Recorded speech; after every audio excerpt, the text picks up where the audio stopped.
we've had a lot of factorizations go by lately, and it's time to take a look at seeing them in context with each other and comparing how they're similar and how they differ. And then there's a fundamental way in which they are quite deeply related. So we had the eigenvector decomposition, or the eigenvalue decomposition, okay, which is really a similarity transformation. And one way of writing this is, let's say we have a vector x, which is expressed in the eigenvector basis. So in other words, it's a linear combination of the eigenvectors.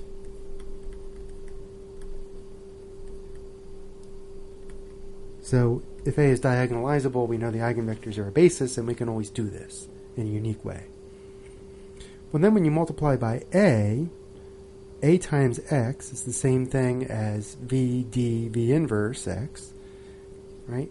So that's VD V inverse, and then x we said was V times C. And so the V inverse cancels the V, and we just get V times DC, which we've written out here. Or it's much simpler to just look at this expression of the linear combination and multiply on the left by A.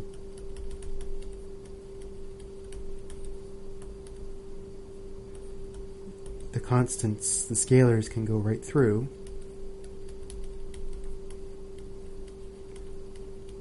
And then you apply the eigenvalue condition, and you get this formula here. So one way to read this equation is that if we express x in the eigenvector basis,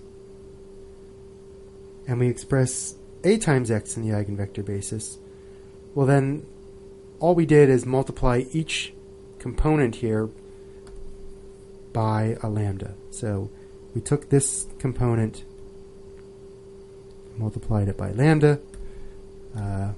We took this component and multiplied it by a different lambda, lambda n, and so on. So that's how a diagonal matrix works.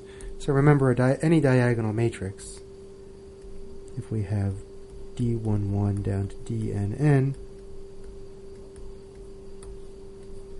times any vector z1 to zn, right, a diagonal matrix times a vector is really simple. We just multiply each element of the z by a single number. And so we're saying the same thing happens here. We're just taking each component and multiplying by a single lambda, which is about as easy as it gets.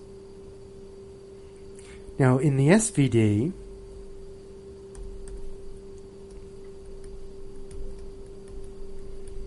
we express x in the right singular basis, that's the input space, and we express A times x in the left singular basis, because that's the output space. But given that, right, all we do is take each component, and yes, v changes into a u because it has to, but we just multiply by a sigma otherwise. And so that's the diagonal matrix S. So what that says is if you express the input and the output in the right bases, then you get a diagonal matrix. Again, that's as simple as you can interpret a matrix to be. Now, in the case where you have a normal matrix A, then remember that the eigenvalue decomposition is the same as the Shor factorization, or in other words, the eigenvector basis is orthonormal. Okay, and then we can write A is equal to V dV star, and that's almost an SVD. So it's not quite an SVD unless the eigenvalues of A are all positive numbers. So if the diagonal entries of D are all positive, then in fact this matrix would be the U, and this matrix would still be V, and this would be the S. D would be the S matrix. So we could really write this, I suppose, as A is equal to V times all the different signs of the D entries times the absolute values of the D entries times V star. So if you can imagine what that means, right, This matrix is a diagonal matrix whose entries are the absolute values of the diagonal entries of D, and this is also a diagonal matrix with the signs of those entries on the diagonal. And then if we group things appropriately, we'd say that this is our U matrix, this is our S matrix now, and this is still V star. And so the two factorizations, the eigenvalue and the singular value factorizations, are almost identical in the case of a normal matrix. And the singular values are just the absolute values of the eigenvalues in that case. And then finally, for any matrix A at all, if we go to our old friend A star A, okay, and if we write this out in terms of the SVD,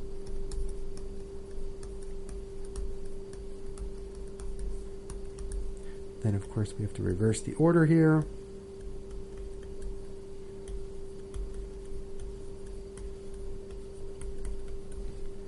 The U star U is just an identity.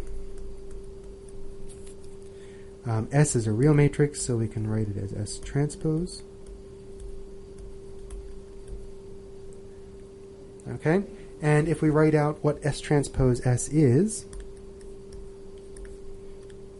well, S transpose, remember S is M by N, so S transpose is N by M.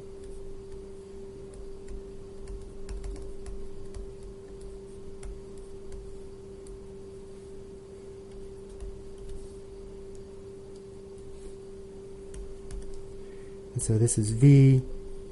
We get an N by N matrix with the squares of the singular values on the diagonal. And this is an eigenvalue decomposition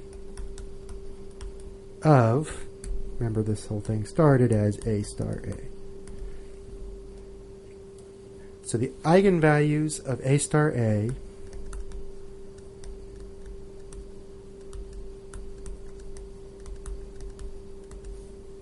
are the squares of the singular values